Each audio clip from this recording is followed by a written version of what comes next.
y'all doing? My name is Spence. This is Keep It a Stack TV. This is the start of a new era. We located out here in New York. And this is my turbo E36 right here. I've been boosted for about, what, 4 or 5 years now. And I've met some nice people along the way. One nice guy is Craig sometimes. Craig, come and introduce yourself. Tell him your Instagram name. Tell him how you're a top mechanic and you're from wherever you're from. Hello everybody, it's Craig S52, Genshin on IG, and I work at MacGyver Motorworks in Hempstead. And right now we're in the process of pulling my boy Spencer's motor together for a new head gasket with CS from Motorsports and ARP studs, and we're going to try and shoot for like maybe 30 PSI. So stay tuned. You know, the main reason for coming on YouTube is I see a lot of people, they make YouTube videos and the car just rolls out the lot and it's perfect, it's washed. Get to work, Craig. Yeah, Craig, work in the background, bro. I'm talking. Yeah, the car just rolls off the lot. It's perfect, and you know, it doesn't really show the reality of what it's like when you're into cars and you have a 9 to 5 and you're, you know, scraping dollars to actually make it. And I'm not saying that my life is hard, but you know, being in the car game made it very hard, just because it's an addiction that you somehow can't kick. So we're gonna be showing you a little how-tos, some reviews of certain things, what you should buy, what you shouldn't buy. Everybody says you could do it with eBay parts. You can. It may not last as long. But at the end of the day, everybody trying to sell you something and make money from you, and I'm coming to you and I have no money to make from you. I'm just here just blogging the experience. So yeah, that's it. So far what the car has is a built bottom end that has what, 8-to-1 compression, Eagle rods, Perillo pistons, Wright Racing engines did the machine work originally a couple years ago for me. It was priceless instead of trying to do it in your backyard, you know, because you could easily mess something up. Not saying that we don't do stuff back here, but you could easily mess something up. And sometimes the best way to go is send it to the machine shop. Yeah, I know the money is what you're thinking about, but in the end, you're gonna put a lot of money into it, and when it breaks because of something that you did that you could have just paid that $200 for that you're trying to save, you'll be highly upset. Everybody knows with the E36s that we use the Pro Seal head gaskets, Athena cut ring head gaskets. They look like this. The rings are out separated already. Right now we're not using any copper spacer because this motor is built. I'm gonna let Craig take over and tell you what he's doing and why he's doing it the way he's doing it. And maybe you guys could take some things from this on your builds so you can make it easier for yourselves and you don't have to do things over twice. Alright, so what we just did now, we just laid down the CS Motorsport head gasket, and we just, with the ARP studs, you don't want to tighten them with a socket for the initial start. You want to just do a slight hand turn just to give it a little nudge a little bit. And then for the cut ring gasket rings, you have here is a flat surface, and on the top you have like a little indent, or what it does, it cuts into the head and give it a proper seal when you go in boost. So right now we're just going to install these firing rings right now. Does it matter what side is down? Yes, because what happened is the flat part here sits on the block. The part that has the edge here that goes into the head and Sits clamps up. it down. Okay, so you want to make sure these part, the part that goes into the head, upright. Okay. Also tell them they should order a bigger bore head gasket because it'll be easier for the rings to sit. Well, it depends, you know, because you don't want it too close to clearance. You want to have some type of space. Yeah, if you want to just do the head gasket with the with no pistons and rods, I believe it's 0.014. That's the maximum space in order to use, so that valves and the pistons don't hit the motor. No, I'm not talking about that exactly. I'm talking about the actual. Right now, everything is set. Oh, no problem. Everything is set right now, so the actual cutting ring. You can see the actual cutting ring is a little bit bigger than the bore of the actual cylinder wall. the reason I did that was so we don't have to be that precise when putting it in. I want to make sure this is Everything is sitting 100% right. seated at all time. Always want to double check your work. Always. Okay, guys, I got my second head. This is my last one. I'm running the rapid spool manifold. Everybody should know that manifold because it's excellent for the cost and the durability. I've had it on the car for about 4 or 5 years. Craig is undoing the exhaust nuts right now. They're an 11 millimeter. A ratchet and spanner is priceless in this situation. Or you can use extension, quarter-inch extension, swivel. That too. But the way the runners are, sometimes it might be a little bit difficult. It's up to you. I have my second head. I made sure to make sure it doesn't touch any surface because aluminum is soft. And I don't want to damage the maiden surface to the gasket. What else? Do not forget to buy this gasket when you come back from the machine shop. This gasket will leak and it will cause you a headache when it's time to fix it while it's in the car and everything is said and done. So do not forget to get this water hose gasket. What else? Right now, the head I'm switching to, I did a full upgrade. I got Supertech dual valve springs. I also have what else is there? Supertech dual valve springs. The full Supertech valve set.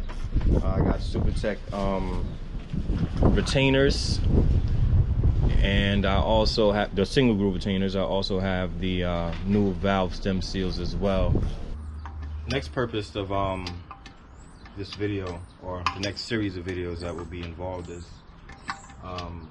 coming up with a way to keep AC. I know that Otis sells, or Rapid Spool sells, the manifold, and he says it's AC compatible. I've had it on the car for over 4 years, and it is kind of AC compatible, but it really isn't. It has an excellent wastegate area, but it kind of interferes with where the AC compressor is. So what I'm gonna try and do is make a new jump tube that looks better than this one. I had bought this before I knew how to TIG weld, so we're gonna basically change this up, and I'm gonna try and make it come with a 90 and run across the runners over here, and hopefully that will give me enough space to mount back my AC compressor, and I'll have some AC. So wish me luck. Alright, so we just finished removing turbo manifold. Ignore the ugly wrap. It's been on the car for 5 years and it's been off 2 or 3 times already, so it has touched a couple of things. On top of that, we got a nice GTX 3584 RS turbo and a nice towel wastegate. I'll also run how my wastegate and boost control setup is done as well for you guys in a later clip once we get everything on, but boost controller should be right here. Craig's taking off the studs because I dropped the ball and I did not order new ones, so he has to work a little harder. Smile. You don't have to, but you know what I mean. It is what it is at this point, so we're just gonna work what we gotta work with right now. Just to get the head on the car and get as much done as we can get in a small amount of time. My car is a fun car. It's not a race car. I don't do this to make money on the street. I do it because I enjoy driving the car. The car isn't driven in a couple of months, so you can see on the brakes, but I do have the Porsche big brake kit as well.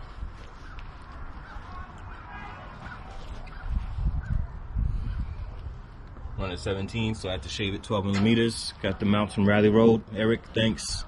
I had a couple of issues with them originally, but you know, I'm doing okay. I'm tucking 275s. Yes, I am. I blew my head gasket out at 34 pounds of boost because I've had some fueling issues. So I'll also do a full video on what you should do to your fuel system when you're trying to run an E85. You guys get the gist of it. We're not gonna record the whole set of studs, but just giving an example. Yeah, and don't worry, he's using it down at the base where the threads are not needed that much. Yeah, not so. up top, because at the bottom, the manifold is going to be sitting here. It's going to be covering like maybe to about right here. So it's best bet. Grab it from the bottom, turn it, take it off. It's the back of the rapid spool manifold. Been using it for about 5 years. I know you're not supposed to wrap it. Do not wrap your rapid spool manifold. It voids your warranty. Yeah. So it's the studs. ARP studs. 201 4302. They took a very long time to come. I suggest everybody just order an extra set. It's a common debate whether or not these are reusable, but I've heard a lot of people in the E36 community using these over. You guys can do so at your own judgment. I always buy new if I can. Alright, this is the old head, y'all. Now for you guys who don't know, for the S50, there's a cast number here, 173-8400. Okay. And the OBD1 heads have 3 water ports. 2 are for sensors and 1 is for a water feed. I think the OBD2s only have 1 less, right? Only have 1. Also have 2, but if you want to block it off, if you don't want to use the line to warm up the throttle body, put a tap in here and use a bolt, block that off, and just use these 2. One for the engine cooling temperature sensor, one for the gauge temperature sensor. And the third one, that's what I'm using for my turbo water feed for the Garrett. Which goes here. Yep. Alright. What's up, what's up? Straight from FCP Euro. We got the gaskets. This is my, what's this called again? Vanos gasket. Vanos metal gasket. Yeah. FCP Euro. Came really quick. Alright. And then I also have the gasket for that little water hose at the back of the head, ready to go. Right there. Show them, Craig. Right here. Don't forget to order this gasket. Alright, this is what it looks like. Show them the part number. Yeah, this is the part number for this gasket. Pause now. Resume when ready. Okay. Here you go. Do you know how much money it costs for us to be on this camera right now? To be on this platform, you know how much money it costs? It costs a lot of money. You know, a lot. These action cams are not cheap. I bought this GoPro and I bought another one. I bought this one some time ago, maybe last year, and I just had it sitting down. And I bought the other GoPro that shows the 360 view that everybody's been putting on the back of their car. I feel like that would be a nice little thing to have, so I went and splurged and I got that. That was around $450. And then once you add on the attachments and all the other things, you're doubling whatever it costs. The extra battery. Get an extra battery if you guys are gonna do this. Yeah, because one battery is not enough. Definitely, one battery is not enough. Not enough. We really haven't even done anything, and I've already went through a battery just making clips and showing you guys certain things to look out for when doing your head.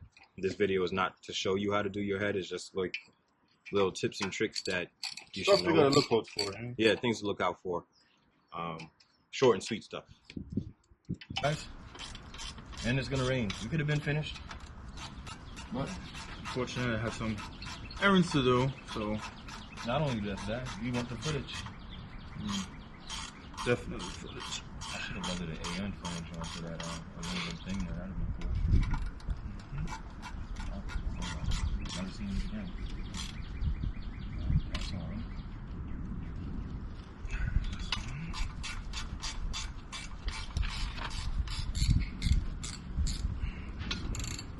Whatever catch.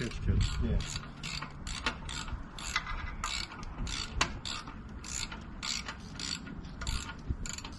And like about this too, you can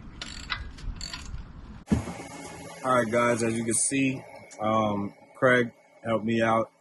He did a lot of the work. Meanwhile, I was recording and whatnot. But on the next video, you guys are going to see us putting the head on, torquing it down.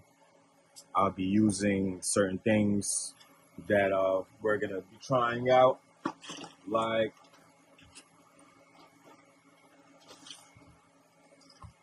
these cam blocks to degree the cams, so I don't have to go and buy expensive VAC cams or CAT cams or anything. I decided I wanted to try and use the OEM S50 cams that I have.